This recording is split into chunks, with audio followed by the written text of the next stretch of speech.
Salut, c'est Philippe. Alors, un des points majeurs dans la réalisation de ton chauffage en PER, ça va être le positionnement de tes nourrices.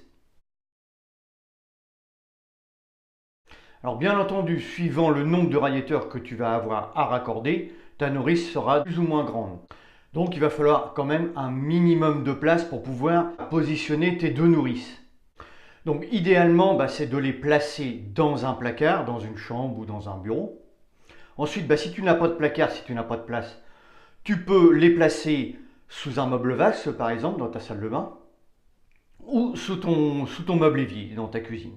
Alors l'important, c'est qu'elle soit accessible, que tu puisses vérifier s'il n'y a pas de fuite.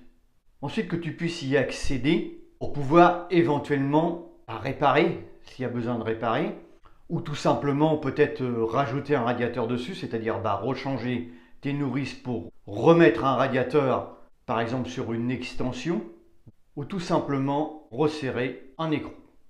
Alors bien sûr, essayer de la positionner au plus près de la chaudière. Mais ce n'est pas obligatoire. Si tu n'as pas de place, tu peux les placer par exemple au milieu de ton réseau. Ça n'a pas grand inconvénient.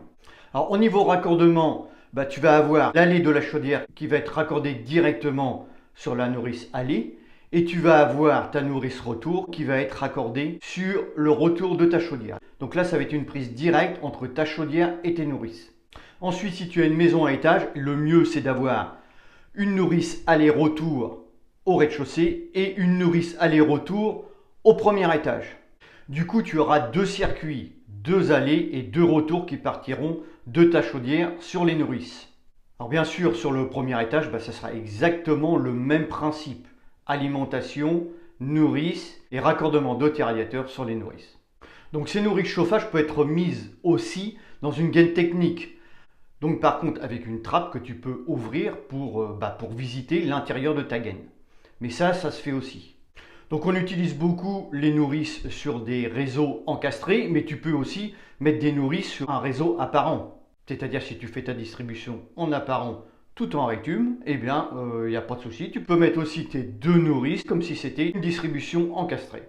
Donc pour ce qui est des nourrices par elles-mêmes, tu vas retrouver plusieurs modèles. Tu as les modèles où ton PER est serti directement sur ta nourrice et tu as le modèle aussi où tu vas venir sertir un écrou pour venir visser dessus. Tu peux aussi avoir des nourrices avec des petites vannes d'arrêt à chaque alimentation, c'est-à-dire sur ton aller et sur ton retour. Donc ça c'est un libre choix à toi de voir ce que tu veux mettre. Donc les petites vannes d'arrêt, c'est bien pour pouvoir couper chaque radiateur, c'est-à-dire à chaque radiateur tu auras une petite vanne sur l'aller, une petite vanne sur le retour, qui est directement prise sur ta nourrice.